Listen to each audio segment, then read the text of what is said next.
Okay, this is my finished product. As you can see,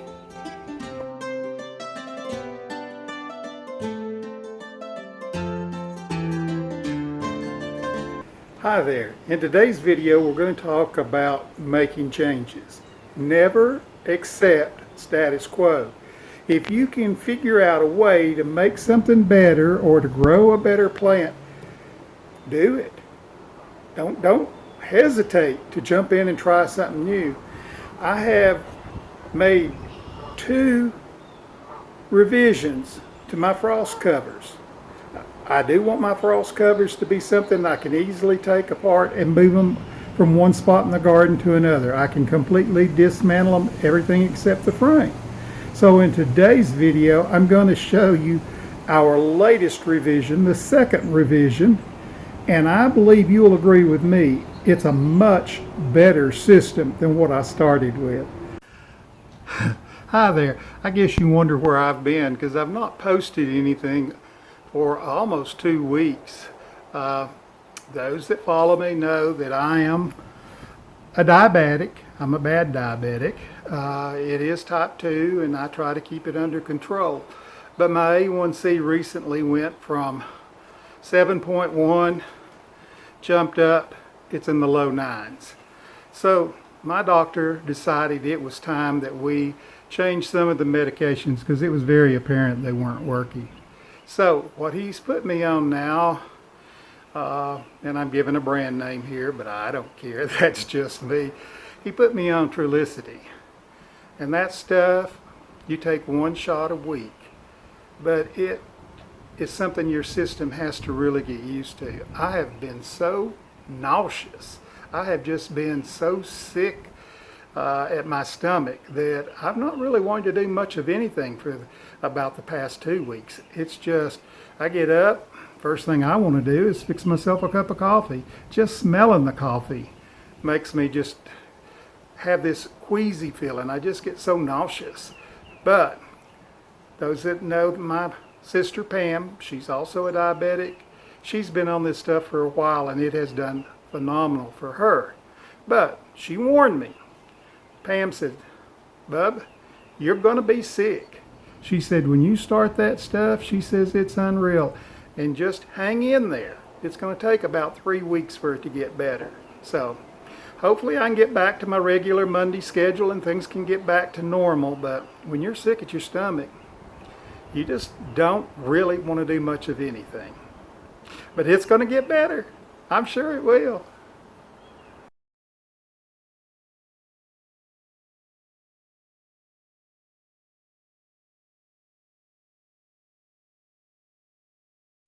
Well, I can definitely see that the frigid air is getting into that little frost cover. I can tell because it's come out from under on this side.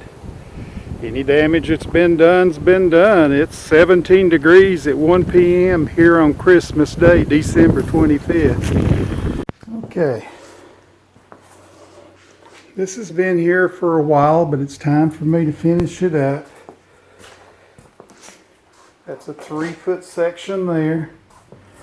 These are 2 supposedly 8-foot 2x4s, but if you've ever bought any, you know they're not really 8-foot. And down on the sides, I have one here. They are, by the way, screwed together. I have 1 pipe support there. I have 1 pipe support here. And I have 1 pipe support on the bottom. And all 4 corners are screwed together with 3 1/4 inch nails. Okay, these are just some little pieces, probably about 1 inch by 1.5 inches or 1 inch by 2. They don't have to be any particular size. If you look in this, you'll see I've got all sizes.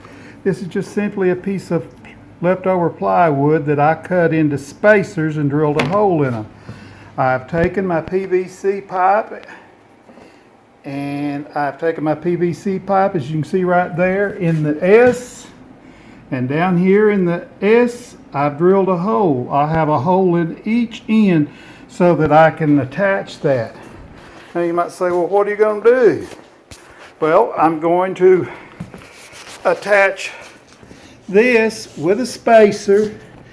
That's so I can get a clip around this.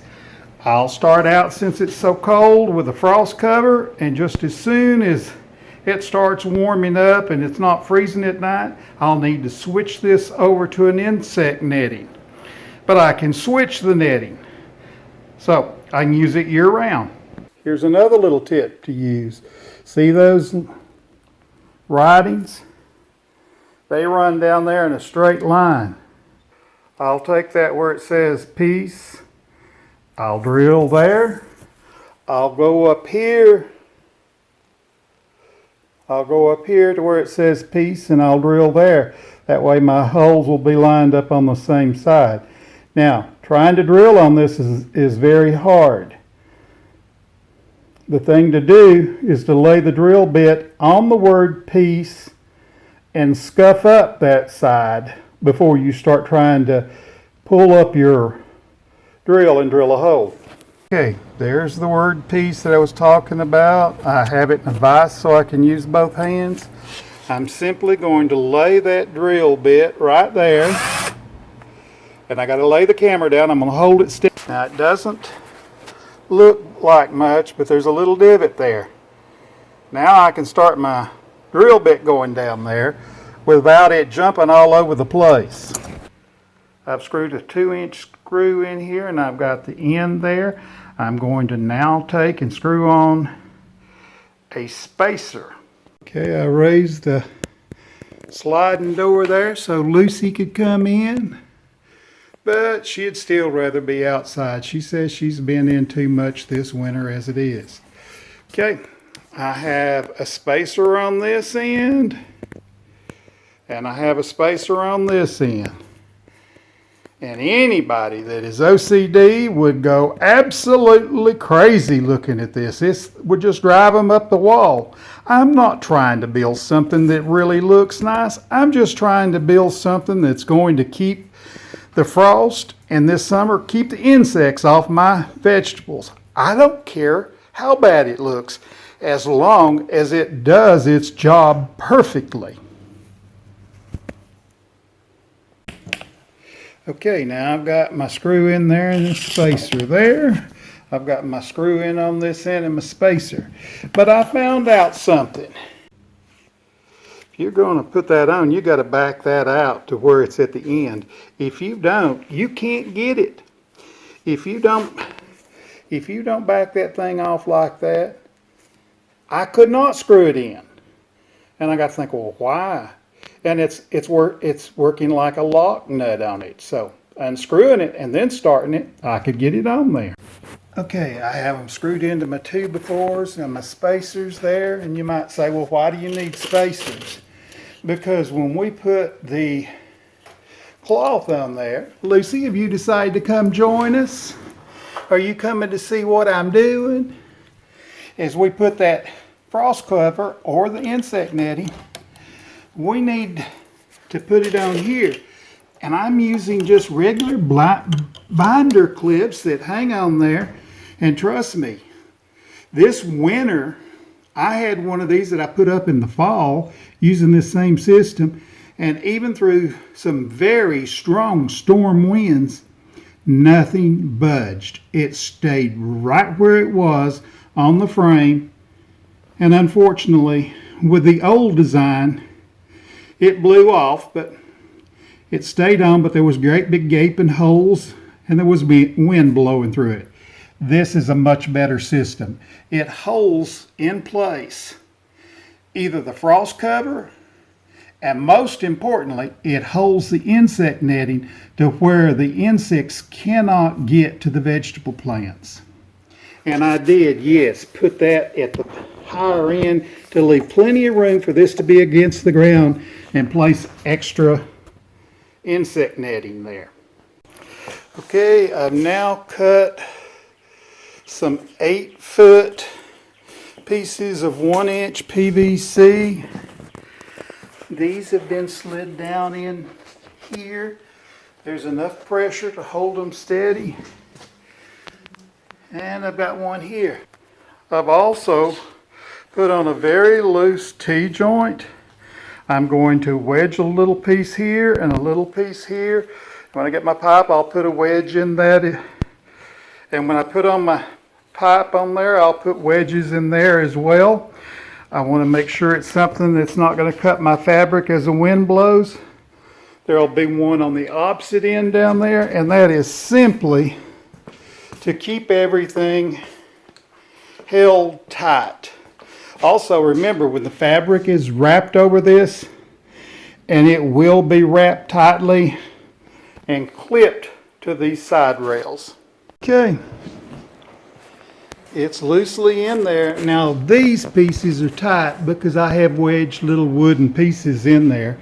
I do not want to glue it. This will have a zip tie this way and a zip tie that way, because I want to be able to take this apart and move it. It's very important to me that it be mobile. Okay, this is my finished product. As you can see right here, I put a little what I call an eye, it's not a hook, an eye loop there, so that I could keep it tight this way. And as I told you, I was going to crisscross those. I did. And then I put another eye hook here. I ended up needing that eye hook so I could keep some distance. I don't know how all those dang flies get in there. That's a little bit disturbing. I guess the smell of the blooms on the tassoi that I'm letting go to seed has helped with that, and hopefully they've done a little bit of cross-pollinating with that. But I'm not sure. I only see maybe 1 or 2, 3 that actually have puffed up with seeds. Won't be long till I'll need to come down here again and pick the sprouting broccoli. The endive is not doing quite as well, but maybe I'm just expecting too much too fast. And I have a weed coming up. That's a wild violet. And as you can see, there's some true leaves on my little red globe radishes I planted. And no, I didn't plant a lot because we don't eat a lot at one time. It's now time for me to put a few more seeds in the ground beside them in this blank space so that I can have some come in from time to time. But I'm well pleased with the way this has turned out. And as I said I would do, I had to take off because everything was getting too warm already in the season with that frost blanket, and put this insect netting on it. And I know that those little black flies that you're seeing in there, these right here, those have come from larvae that were already in the ground. So I'll just continue to keep an eye on it, harvest the vegetables as they come up, and I can see that some of the little cilantro I planted in there, that gum stuff's already trying to bolt, and it ain't tall enough for nothing.